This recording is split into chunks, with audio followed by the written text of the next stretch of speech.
Hello there, and a huge welcome to today's episode of Gina Gardiner and Friends. And today I'm joined by Bianca Robinson.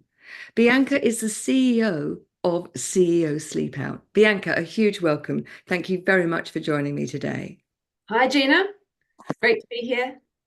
So, before we get started on CEO Sleepout, let's talk about you for a moment. How do you come to be the CEO of CEO Sleepout?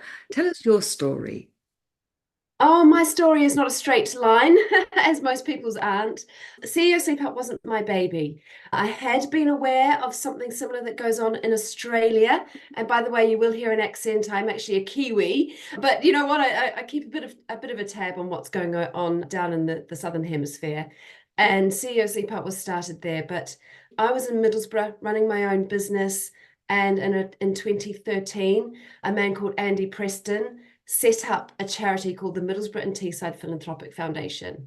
And that charity was for business owners and business leaders in the area to start giving back. And that was what he encouraged us to do. And I happened to work in the same building as Andy. And so lo and behold, he twisted my arm to do the very first CEO Sleep Out, which was held in Middlesbrough. And it was at the Riverside Stadium on a March night in 2013. And by God, it was cold, Gina. Oh, it was uncomfortable. I think it was sleeting at one point. I think I woke up with a crust of snow on the top of my sleeping bag. But the feeling of camaraderie and the sense that we'd done something really amazing for other people and that we'd really made a difference. That event raised about £47,000, I do seem to recall. And I said to Andy afterwards, I said, gosh, that was absolutely amazing. I mean, there was about 100 people there. I said, but I'm done. Don't ask me to do that again. I think it's amazing, but I said, I think it's got legs. You could do this right across the UK. Then I went off and did my own thing with my business. And a few years later, I exited my business to become a freelance brand and digital marketing consultant, which I was happily doing, but I was also lecturing at Newcastle and York St. John in the digital marketing space. I was quite a busy person, and I got a phone call out of the blue. And it was Andy, and this was 2017. And he said, look, he said, CEO Sleep Out, I think I've grown it to Liverpool, Birmingham, London, Manchester, Newcastle, Nottingham, and I've done it in my own time. And he'd actually done it completely unremunerated in his own time. And he asked me if I would help him take it forward and grow it. And which I said, well, look, I think I can give you a day a week. And that day quickly turned into my life over the next few weeks. And I think about 5 weeks later, we looked at it and we realized that I was going to be adding value more than just 2 days a week. It was more like any spare minute that I could get. I was trying to grow it, make it work, get people to the events, all the things, all the skill sets that I had kind of merged together into this. So the relationship building, the digital marketing, the kind of networking skills that I had, the ability to keynote speak and talk to crowds of people, the ability to cut through different types of people from CEOs and senior execs to kind of all kinds of people. So all of those skills came into play, and I just loved it. And yeah, to this date, I reckon I've done my 100th sleep out. I'm going to have to go back and just double check the figures, but I think 100 is the number. So after saying never again, I'm now your serial CEO sleeper, having done, yeah, round about 100 sleep outs. And I will say, Gina, it's not about me, it's about the amazing people who give up their time, they give up their warm homes, they come out on a school night to sleep rough. And we'll talk about more what that looks like, because it's not sleeping rough. We really have no idea what it's like for somebody genuinely forced to sleep rough, but we do get an inkling. We unlock a load of understanding and a load of compassion. And it's about them putting their hats around and raising that money. And to date, we've raised 4.5 million and climbing just from generous people going and doing that. We don't get any grants. We don't get any foundation trusts or legacy money. So it is really just hard-earned fundraising money. And that goes straight back out into that person's local community to support those frontline charities who are changing lives every single day and making a difference. I know from talking to you before this program on a number of occasions that here is a recipe for people to get a taster, and it is just a taster of what it's like to be homeless, knowing full well that the next morning that they can leave wherever they are sleeping out and go home and have a hot bath, food to eat, and go back to their normal lives. But before we sort of get into the business of homelessness, the premise is exactly what? How does a CEO sleep out? What are the mechanics of it? So you will sign up through our website, and then we kind of give you tips on how to fundraise. That creates a fundraising page. So you are going around with your hat out, asking for sponsorship, asking for donations. And I think people will donate to you if you're taking part because they trust your judgment. They want their money to go somewhere that actually makes a difference. And you're telling them, look, I'm doing this. This is where the money goes. And yes, it makes a difference. So that's number one. When you come through the doors, you're coming to a venue that you might be quite excited about sleeping out. And so if you're, for example, if you're a Notts County fan, we're sleeping pitch side right along the line at Meadow Lane Stadium. Or if you're a cricket fan in London, we sleep at Lord's Cricket Ground. So you're coming to somewhere that you can say, oh, guess where I spent the night. So we have that duty of care. We keep you safe. And we do make you sleep on the cold, hard ground, in the elements, and without any shelter. But we do make sure we have a duty of care. We do make sure that you're safe. And there's a breakout room if things get really cold. We have slept out in the Beast from the East, in Newcastle at St James's Park, for example. And we just had to make sure everybody was safe enough and warm enough. But that did happen. And I think the temperatures hit a minus 13 degrees at one point with wind chill the week after Beast from the East. So it's not always easy, but it won't come close, like I said before, to what it's like to feel that fear, that anxiety, that sheer hopelessness and exhaustion of someone who's forced to sleep rough. And not only do they feel all those things, but they are genuinely locked out of society. So, people will not look at someone who's rough sleeping and see them as part of the society that they need to engage with, that they need to support, that they need to show love and care to. And that's the tragedy that we have in our society today. And so what I try and do is we try and unlock that compassion. And we do that by having people who've overcome and lived through homelessness and extraordinary circumstances come and tell their story. And these people are called our lived experience ambassadors. Kerry Douglas, who you've met, Gina, is our premier lived experience ambassador, having lived on the street from the age of 13 to 24, so 11 years on the streets of Westminster, before changing her life, becoming a mother of twins, and becoming a really exemplary leader, speaker, consultant on all things lived experience, and offering her thoughts on how to deal with some of the homelessness issues that we've got today. So once you met somebody like that, and you realize that these people are mirrors to ourselves. I mean, people who really have the same talents, skills, they might have had the same start in life, they may not, but it really doesn't matter. These people are mirrors to ourselves, that they definitely deserve the same attention, care, love, and ultimately, the basic need for shelter must be put in place for these people. And I cannot understand that we live in 2024 in a society where that is not in place, where there is nowhere for people to go. There's not enough homes, there's not enough support, there's not enough interest in the echelons of power to actually make this happen. There's not enough will. And it's not about the money, Gina, because PwC in 2017, I think it was, or 18, ran the figures.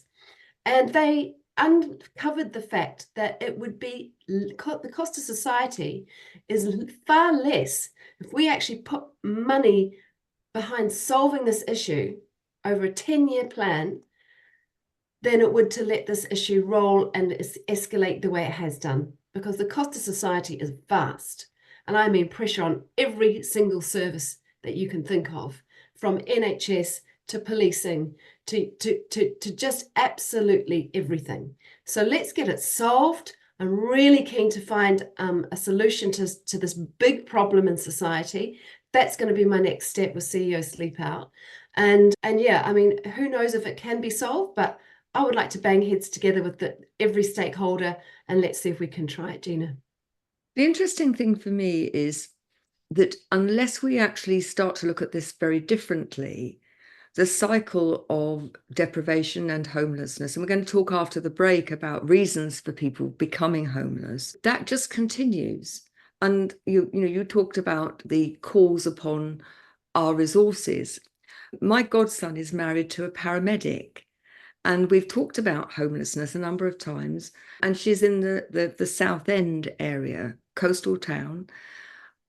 A very large proportion of her calls are out to people who are on the streets, who have nowhere to go. They patch them up, they go straight back onto the streets. And so the cycle gets worse and it just spirals downwards. And I think that so many of us, when we are faced with people who are homeless, think that they have done something wrong. It's their fault. And it's not their fault, is the theme of the summit that we're both involved in. But also, I think that it's very easy for those of us in a comfortable house with a job who have enough resources, may not be well off, but enough resources to keep a roof over our heads, don't have any concept of what it is actually like for people to be on the streets and to be worried about, am I going to survive the night? Am I going to be safe? Where can I go to the loo? Where can I go to the bathroom? And the way people in which they're treated. And I'm reminded of an article I saw a couple of weeks ago where a woman was in a restaurant. Somebody who was homeless came in and asked if they could eat people's leftovers, their scraps. And initially, she gave the person her unfinished food. She'd had enough. And having done that, she then suddenly stopped and thought, what am I doing? And she went and bought the woman a fresh meal. Mm. Because we tend to do things almost automatically without thinking things through. Mm. And ultimately, she recognized that this was a human being and she needed to be treated with some level of humanity and dignity. And I think we so often lose our sense of humanity and dignity when we see somebody on the streets and forget that that's a human being. Absolutely. There's a few things I'll pick up on there, Gina. First thing is the judgment thing. I think it calls into question when you see somebody, there's a lot of, I guess, not wanting to see the problem, turning away because you don't want to see, because what does that mean for you in your place in society? Yeah. So there's that moment of, oh, that can't be my fault. But ultimately, we are society. There is something that there is a part we can play in this. And somebody who's forced to sleep rough might be forced to do whatever it takes to get through the day or night. And I think the judgment that comes is often around the alcoholism or the drug taking or the substance misuse. If only they'd get off the drugs and then they can get off the street. Well, it's actually not that simple. and there are a lot of people rough sleeping who aren't misusing substances. They're just literally forced to sleep rough. So I think that what I do is I do awaken people. And our strapline is sleep out, wake up, change lives. But I do manage to awaken people to the fact that actually that judgment's got to go in the bin. People are there, they're just trying to survive. Let's not judge them for how they try and do that. Let's try and fix some of the problems. And we've all got skin in the game. If you are a business leader, and my audience is SME leaders. So if you are a business leader and you're stepping outside your door to go to work and you are walking past 3, 4, 5 rough sleepers every day, you're walking into a world that you cannot feel proud to be part of. There is something tragically wrong in our society today. And we have to acknowledge that. You can't, if you want to walk out your front door into a world that you can feel proud to be part of, you have got skin in the game. There are things that you can do to strengthen your communities and strengthen society. And that's the message. That's the magic dust that I like to sprinkle over my people while they're sleeping or not sleeping. But when you're lying awake at 3 a.m, that's definitely what I want you to be thinking about. What's my part in this? What more can I do? And when they go back to their business the next day, they're starting to think, okay, where's the resources that I have to actually give back to my community? What makes sense? What do I care about? What are my values? What are my team's values? Who are my stakeholders? And how can we all get involved in this? And I'm not saying solve the world's big problems as a one business. I'm saying look at what your latent resources are, where there's a fit. Look at what you care about. Look at what's in your immediate community, and then go for it. Do something, because every one of us can do more. We're going to go for a short break now. When we come back, what I want to do is to explore with you the reasons for homelessness, because I think people will be surprised. And if you're listening to this, if you're in the States or anywhere in the world, remember that this is a problem that is worldwide. And think about your communities wherever you are. We'll be back in just a moment. Welcome back. I want to explore with you in this section, what are the reasons for homelessness? Because many people, we've talked about drugs and alcohol, and make the assumption, I think very often, that people are on the streets because they have done something wrong. And of course, there may be a proportion of people who are there because they have made mistakes, but we all make mistakes. So what do you think are the major reasons for homelessness? So it's very complex, and there's a Venn diagram that takes in many different structures. But for an individual, it can be so simple, like the loss of a loved one, a breakdown of a relationship, sudden job loss, and that can send somebody spiraling. And as soon as somebody's not able to pay their private rental, it's a very short walk into homelessness. So I've just done a campaign called Nobody is Safe, because we're seeing people in the professions like nursing, policing, building, you name it. People are becoming homeless who are paid. They are working every hour that God sends. They are on a salary, but their wages have not kept up with the cost of living, and particularly private rentals with that sudden interest rate hike that we saw late last year, that has pushed thousands and tens of thousands of families with children into homelessness, because landlords have had to put their rental up, no choice, and people have not been able to pay the cost of rental. So that's forcing a wave of homelessness that we are seeing at the moment of people in full-time work. Now, when they go to their council to present as, I've got nowhere to live, council has nowhere to put them. Mm-hmm. Council has no social homes because a lot of different reasons there, but rent to own has meant that the social housing stock has diminished over the last 10, 15 years, and that's never been replaced. So we don't have enough social or affordable homes for people. So they sit on a council waiting list, or the council says, well, we can send you 125 miles up the road. Now, if you send somebody with kids 125 miles away from their communities, their schools, their GPs, their friends, any stability, any support systems, their grandparents, their carers, whatever, you are breaking up something. You're breaking something in society. You're breaking a societal chain, and it takes a village to raise a child, as you know, Gina. But if you do that, you're forcing someone to make a really hard decision, because that mother might be working, that they might still want to take that kid to the same school, and that might mean a 2-hour bus ride or a very expensive taxi ride. So that might not be an option at all. They might have to say, no, I can't take that housing that you're offering me. And then if you say no to a council, you become intentionally homeless, and then you're on your own. And that's where we see that spiral into rough sleeping, exploitation, sofa surfing, inadequate slum housing. We've got big problems.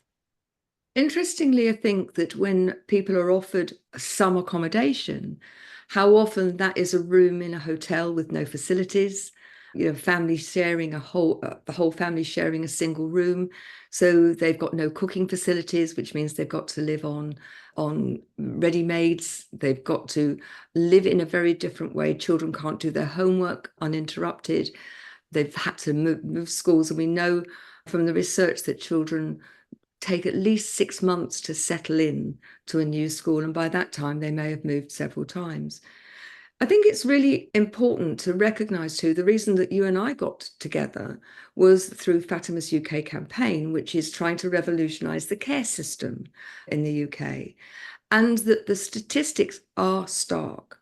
If you go through the care system, you have to leave before you're 18 or by the time you are 18, and you're deemed to be independent.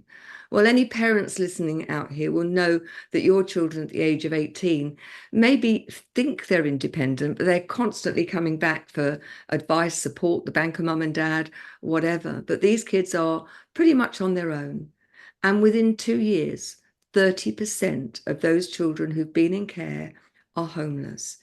And some of the reasons that they cite is that they are often put into hostels where there may be addicts, there may be ex-prisoners, all sorts of things, and that they say they feel safer on the streets than they do in the accommodation that they have been given.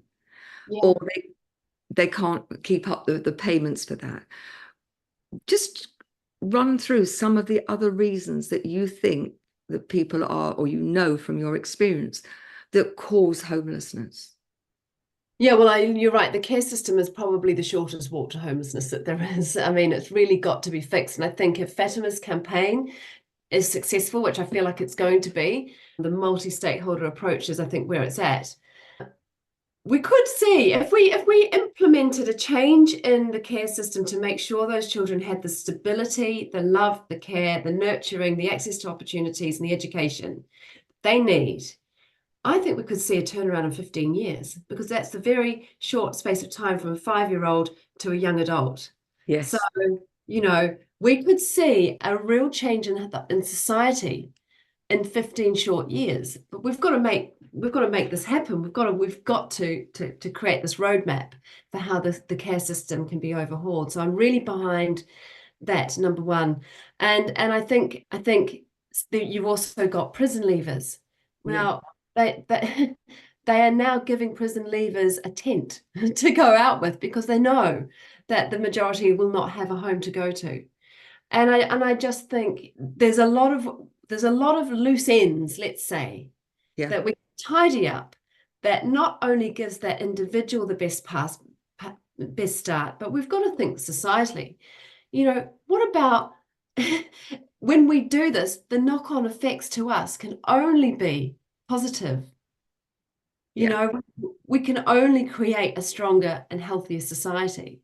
And I really do think that we've got to start thinking upstream, longitudinally, and let's think, okay, we do need the band-aids for the people really needing support today, tomorrow, every day, fine. But we've got to go upstream and tackle the structural issues. And that's why I think Fatima's campaign is so vitally important. I absolutely agree with you. And I think that when we look at society as a whole, one of the things that struck me when we spoke to Kerry a couple of weeks ago is that homelessness is something that could happen to anybody. That it's not that somebody who is, a down and out, who's feckless, who can't be bothered. But ultimately, as you said earlier in this recording, if you are in rented accommodation and you lose your job and you can't pay your rent and you don't have money for a deposit, or you're not in full-time work, it's very, very difficult to then get work. You have to have an abode. If you can't turn up to an interview looking clean and wholesome, you're not going to get the job, however good you are. And I'm reminded of people like Neil Donald Walsh. Now, he is a very, very well-known motivator and speaker. Letters from God is one of his books. He was on the streets for a year. And it was only when somebody in a McDonald's chain allowed him to use the bathroom on a regular basis, as long as he scuttled in, used the bathroom, and came out, that was the first step for him to actually get his life together. And then somebody gave him a little job a weekend, and then he did well at that. And so they gave him a little more time until he had the deposit for a one-bedroomed place to stay.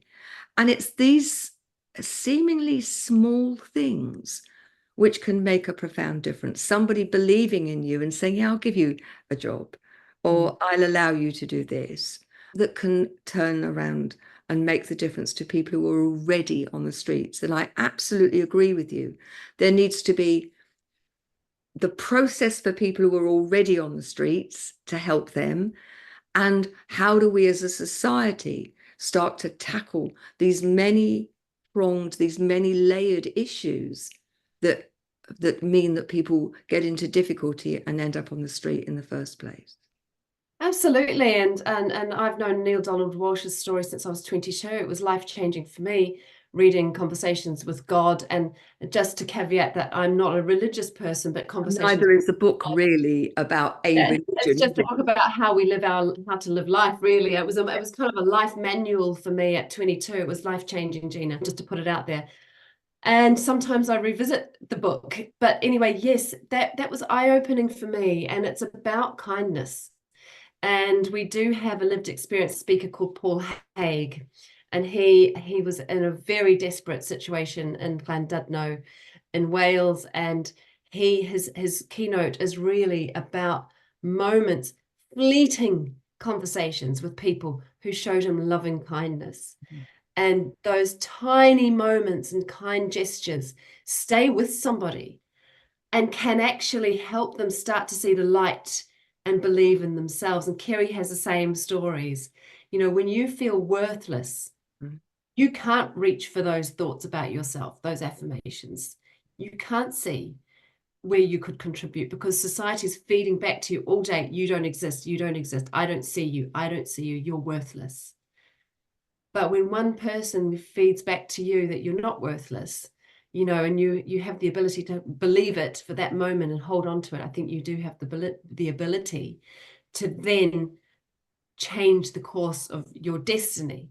Yes. But it's rare. I mean, I have to say, once somebody's entrenched, rough sleeping, they've made a life, they've found a family on the streets, it's really hard to turn that around.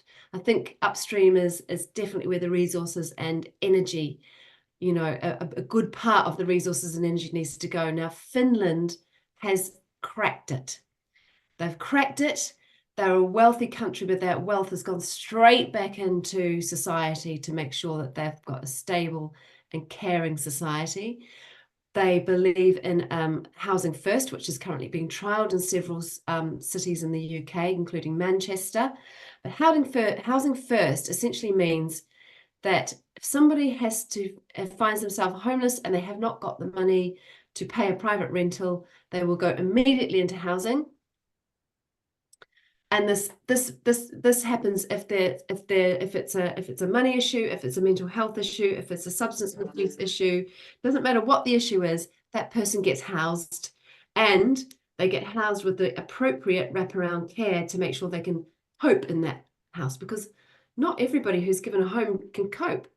And especially I deal with walking with the wounded. And if you're a veteran, for example, and you're suddenly thrown into Civvy Street and say your mental health's not great, you've never had to go to the GP, pay council tax, do the things that we just take for granted as our life admin. You've never had to do that, and it can be overwhelming. So depending on the level of support you need, Housing First supplies that.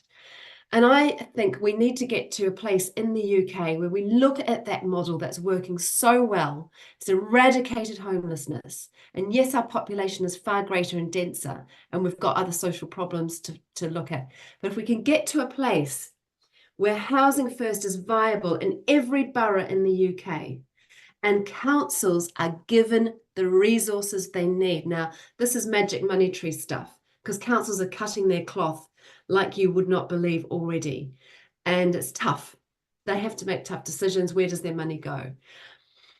We're But going to, surely I'm this is going to where we stop, want I'm to going to go. stop us now because we need to go to a short break. When we come back, I want to start looking at solutions, and I want to look at it in two ways: short-term solutions and longer-term solutions. So let's unpick that in more detail when we come back. Please don't go away. Welcome back. Before the break, I interrupted you, and I'm sorry about that, but let's talk about solutions. You were talking about wraparound support for people who, first and foremost, given housing, and then also given the support. And there'll be people out there will be thinking, well, why can't they manage? Why is it that they need wraparound support? And I would like you to just take a step back and talk us through how it is that so many people who are on the streets are unable to perhaps operate in the way that many people take for granted. Okay, so I'm not the expert. I'm not the mental health expert, for example, and I'm not, I'm not an expert in these kind of frontline issues. But if I can give you an example from, say, Kerry Douglas, who we mentioned before, Gina, her story. If you have poor child in an unstable childhood, let's say, so say you're a child in care, or say your mental health's not good, or say you have undiagnosed neurodiversity, for example, Yeah. and your life is all you've ever known is quite a chaotic life. You haven't really known stability, and you find a family that loves you on the street, for example, like Kerry did. She ran away at 13 and actually found the family that cared for her and loved her in the tube station in Charing Cross, in Cardboard City. That's where Kerry actually found the people that she felt protected, loved, and cared for her. If you are that person, to try and live in the way we prescribe somebody to live is incredibly difficult. So Kerry did come up to Gateshead, and she did present as homeless to Gateshead, which is where she was born, and said, "Can you help?" And they gave her housing. And they gave her housing, and this is age 18, Yes. housing and it was a tiny allowance to live on. And they gave her some cans of paint to paint her apartment. And she had no furniture, and she knew so little about any of this that she painted, and she painted it from the door into the corner. She painted herself into the corner of the room because she just didn't, she just didn't. I mean, it's a tiny thing, but it's an example of how they're not wired up to live in a house, to understand that you paint yourself to the door. I mean, do you know what I mean? And I think she had no idea of how to structure her life, to how to do those basic things like pay her monthly bills or register at the GP or any of that stuff. And she had no support. And so that didn't last 5 minutes before she was back down to London, living in the way she knew how to live. And so it's about it's about somebody's mental state. It's about what they've learned. It's about what they've known in their life. And it's about education. It's about fitting into society's expectations of you. And I think somebody with poor mental health, somebody with neurodiversities, somebody who's lived a chaotic or unstable life, the expectations we have on those people are too great. And those are the types of people who you do find that are rough sleeping, especially people with poor mental health. And what they will need in terms of support and rehabilitation is far greater than what we probably could imagine. And yeah, so I think the problem's big. I think it's not insolvable. It's No. not insolvable. I think there are two groups that I'd perhaps like to concentrate on for a few moments. One is the military, and how the large proportion of people who are on the streets, who have come from a military background, who leave an organization which is very structured, where everything is provided for you, to go onto the streets. I've done a lot of work with ex-military who are now trying to get a job.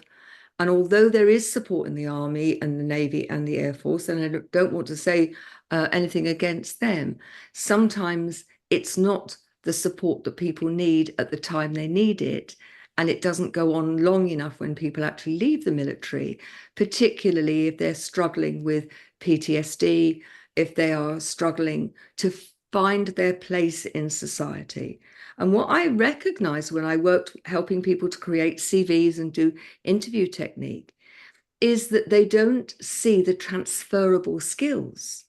They don't recognize things because the military has its own language, and you have to understand civvy street language in terms of business in order to make your CV actually work for you in terms of getting jobs. And so Yeah. if you haven't got a loving, supportive family, and many haven't because they, for whatever reason, those people fall through the slats. It's a huge, I mean, it's been eye-opening for me working with Walking with the Wounded, who I've learned so much from, and they're an incredible organization. They will provide that immediate support, but also longer term support for somebody who's ex-military. And you're so right. It's that recognizing where you fit now in Civvy Street. And I think, okay, so you might go into, listen, I don't know the statistic. Now, please, please, please let me caveat. But I do know that a proportion of people who go into the military go in because they haven't got that stable family life. The structure appeals to them. So they're starting off having never known that stability until they go into the services. And they come out of the services having been fully structured, having all of their life admin taken care of for them, and coming out with extraordinary. I mean, these people have quite often had extraordinary levels of responsibility. Yes. They have been looked up to. They have been in life or death situations. They've been into a big world with solved big problems, and they come out of the services built completely differently. To ask somebody like that to sit in front of a computer in an office when they've been out in the deserts of Afghanistan or Iraq, for example, it's really, I think, it's really damaging to someone's mental health to think, my gosh, my country, I served my country, I did these huge things, I saved lives, and now here I am doing this menial office job. I think it's soul destroying. Some of the feedback I've had is that the bravado that comes with the expected masculinity as well for some of the males that we've had in the services, and to come back and you know, having experienced some terrible things and dreadful things, not knowing how to deal with the memories of those and the traumas of those, and not wanting to reach out for help is a big issue as well. I think we do see ex-military turn to drugs and alcohol for that reason. And Walking with the Wounded, of course, is one of these amazing organizations, and there are many that really do support people through those post-military life journeys to live in the world that mundane civvy street that we have. It's not easy. And where do they find somewhere where those amazing skills that they have fit? Very, very difficult. You know, what strikes me is that the second group that I wanted to spend a bit more time on was those who are in the prison system. And, you know, a third of the youngsters who leave care, or rather a third of the people who are in prison under the age of 25 have experienced the care system. We're back to the care system. Yeah. No They, surprises, Gina. and very often, as you say, they'll go into the military. Both prison and the military provide wraparound care. It might not be what you want. And for those who have never experienced life in that chaos of not knowing, you know, who you are, where you are, may find it difficult to recognize that sometimes there is that sense of safety and I know where I am when I'm in prison. And so they reoffend. And if there's not the level of enabling going on within the prison system to give people skills that are transferable, and there's not the support when they come out, then they are going to reoffend because they go back into a place that feels familiar and safe, even though for the rest of society, we don't see it in that way. And when I say safe, I'm saying that within inverted commas, because prison is not a safe place to be in the sense of that there is, you know, it's very challenging, but it's what they know. Yeah. And I think that we need, as a society, to recognize the value in prison. And I was talking to Stephen Gillam the other day. He is a gentleman who spent time in the care system. He then got in with the wrong crowd and he takes full responsibility for getting to world of crime. He then found his way out of crime and now works with people. He's well known, he's been on the telly, and he's working tirelessly to help prisoners know that there is a different way for them to be. They're proof, aren't they, that you can take somebody who's had, the most challenging of upbringings, who has lost their way, and who can then find their way to help other people. And it just seems to me that if we had the right will, and in a sense, we've come right back to the beginning of your conversation, we need the will, political will, the local will, the individual will, for us to see each of these people as a human being and not as something that's subhuman. It could so Absolutely. easily happen to one of our loved ones, somebody who's hurting so much that they start to drink or take drugs. They're used as an anesthetic very often, aren't they? I think that there's now really clear studies that show that if your early life has a series of traumas or your later life has one big trauma, that is the key indicator of why somebody becomes addicted to a substance. And there are now recovery charities who are called trauma informed. So they understand that there's going to be a trauma behind the addiction, and they will work with that person to use the tools at their disposal in terms of some of the mental health theory out there that really helps people understand their trauma and deal with it. Yeah. But you mentioned prisons, and I think this country is a real lock 'em up mentality. We see it all the time. We want justice to be served, and we want to see that people are locked up if they are offending society.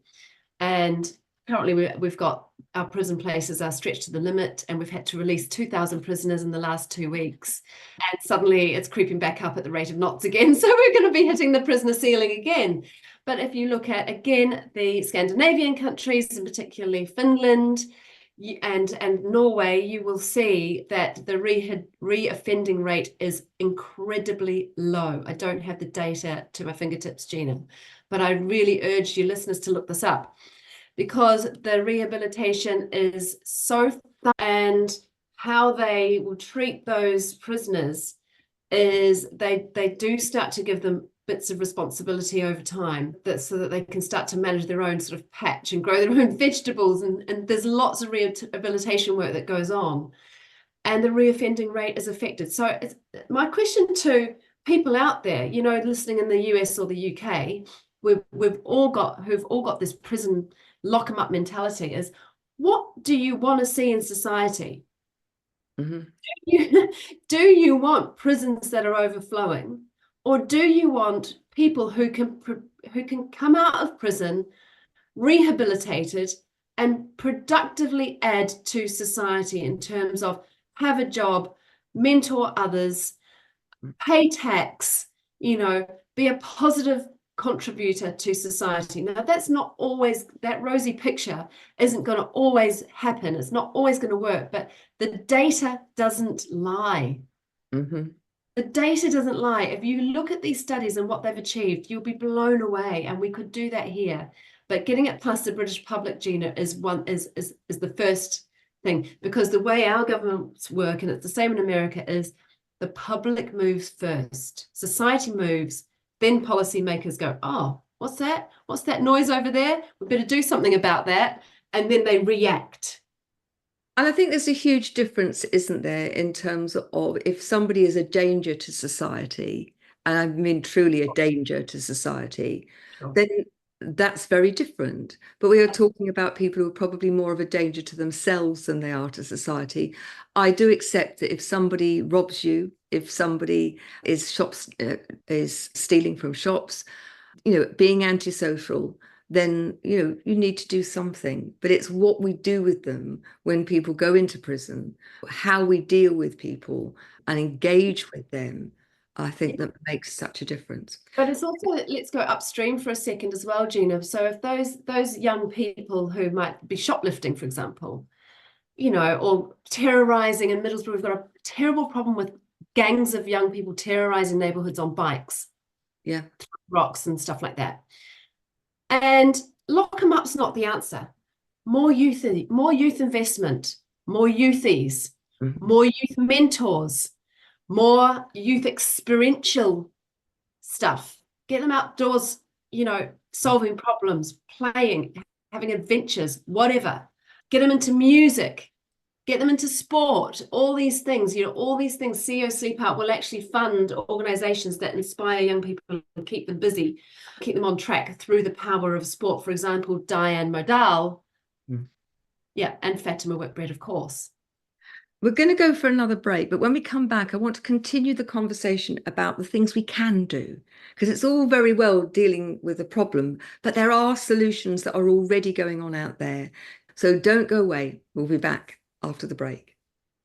You were talking about the examples, and you used Fatima and the other Modal. Diane Modal. Diane Modal. Tell me about them. So Diane Modal set up, and she's no longer part of it. She has stepped away, but she was founder and CEO. And this is using the power of her profile in Manchester and the power of sport to gather up young people from high deprivation postcodes who do live those chaotic lives, who don't, whose home to go to after schools and it isn't particularly, edifying, and they're not going to get their needs met there. They come to Diane Modal. They are engaged in sports. They're trained. They get into groups. They form friendships. They form trust. They have somebody looking out for them. Quite often, organizations like this will provide lunches over the school holidays when school meals are suddenly withdrawn. So there's a lot of good these foundations do. And I work with sports foundations attached to, like Meadow Lane that I mentioned in the beginning. The foundation will receive funds from us specifically to make sure that high deprivation postcodes are catered for in the summer holidays, for example. So yes, very, very important. And we do need more funding with early years and youth support, youthies. I think they're really, really important. I agree with you. And I think that if you can go into that early intervention, I mean, there's been a number of studies in this country where they have put in early intervention into families which are struggling, and where in some other areas those children would go into care. I want to make it very clear, making sure that children are safe and not going to be physically, emotionally, or sexually abused, number one priority. But with those families where there's poverty and there is chaos, because very often they have come through chaotic upbringings. I think one of the challenges is this circular issue that people who have had difficult childhoods often have difficult parenthoods for their children, and so the cycle continues. But where they put in really positive interventions, which have not been short-lived, that they have continued, those children have been kept out of care. So the promise, for example, it's very early days in Scotland, but they have reduced the number of children going into care by 25% in 4 years. And those children are doing better than they would have done if they had been into a system which very often moves them several times within a year to different foster carers, to different placements. And we know that the long-term problems that creates. But I think that, for the last few minutes of the show, I want to talk about how, if we could deal with poverty, what a difference that would make. Children who come from families where they have enough to eat, where they've got a bed to sleep in, pretty fundamental things, do better at school. If they do better at school, they've got better job prospects. If they've got better job prospects, they've got better housing projects. And those two, they're not one and then the other. We need to have both.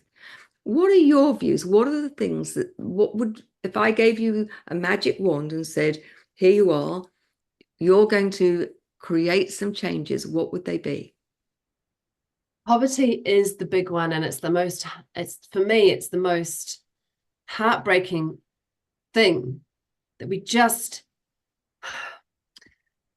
it's the children that suffer through poverty, their life chances, like you say, Gina, their opportunities, their access to opportunities, their access to a good education. And if you're living in poverty in an estate and you see the guy with the blacked out Land Rover or the blacked out Audi going around the estate, that's who you're aspiring to be. You're aspiring to be that person who looks like they've got it all, but that might be the person that's ruining lives by dealing drugs to young people. So I think you've got to break cycles in areas of entrenched poverty. I mean, we have postcodes where poverty is just entrenched, and children have never, well, for their parents, their parents of those parents, and you have a multi-generational cycle of poverty. There's no aspiration. I think what we've got to do is we've got to encourage, well, my job is to encourage business leaders to actually put ladders down where you normally wouldn't see that opportunity going to. Reach a hand out to those communities and say, let me show you what's possible. Because we need role models, we need aspiration, we need people who are trapped in those entrenched communities to know that there are routes out, and education is the main route, but aspiration is equally important, because why would you make the effort to educate yourself if you don't know where that could lead you? Aspirations are an interesting thing, aren't they? And I believe we have to have aspirations for young people and for the homeless, but we also have to have high aspirations of ourselves to be the best version of us that we can be, so that when we are thinking about what we can do, how we can be, I think it's very easy to put money in a collection box or buy the big issue and think we've done our bit. But if you are a business owner, is there the possibility that you could make available an opportunity for somebody who is currently on the streets? Exactly. If you are someone who has the skill of helping people to feel better about themselves through coaching or counseling, can you get involved in some way? Can you go and mentor a young person at school, particularly if you're a guy, because so many young boys have no good positive role model?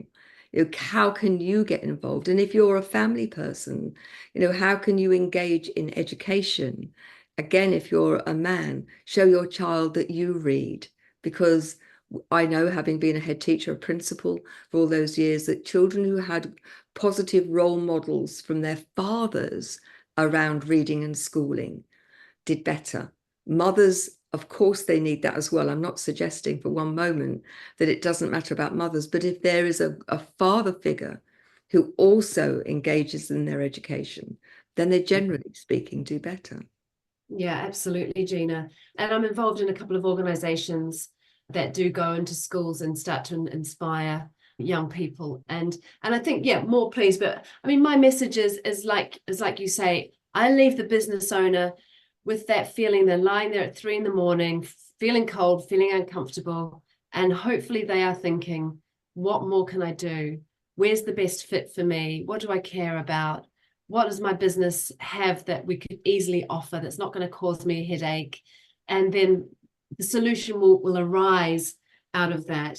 But Gina, I do believe that if I can inspire, if we can get 1% of SMEs on board this train, 1%, I think we would see a changed communities. And I think if 10% got on board with this, we'd move mountains. We'd see a completely different UK. So my standpoint is that the power is with business, because the powers that be making the decisions, they're not interested in long-termism. They're not interested in longitudinal. They're not interested in collaboration, cross-structural collaboration. But business is already out there in the communities. And if we could just activate them to do that good work, I think we'd start to see changes. How can people get engaged in your program? So it starts through CEO Sleepout. So CEO Sleepout is the gateway as a gateway drug, to all of this understanding about how we can create that social value and that impact and that strengthening. So CEO Sleepouts are happening in 10 cities between October the 10th and November the 28th. And I will be at the majority, let's say, of them sleeping out with you. But starts in Oxford and ends in Luton. So yes, if you are in the UK, get signed up, ceosleepout.co.uk. All the cities are there on the homepage. Come and roll out your sleeping bag with us, because it will feel amazing and we can do so much good together. Bianca, it's been an absolute joy speaking to you. Thank you very much for joining me. For people who've been on the show, we like to invite you to choose one of 4 themes and we donate on your behalf. That is clean water, education, health, and reforestation. Which of those projects would you like us to donate to on your behalf through B1G1? Which of those would you like? Oh, sorry, you're talking to me. Yeah. Sorry, Gina. Okay, let's say education. Okay, brilliant. Thank you very much. And remember, just by listening to the show, you will be helping people, because we donate meals to the hungry based on the number of people who listen. So thank you very much for joining me. I'd love to hear what you think. Please email me at gina@genuinely-u.com. Take care. Bye-bye now.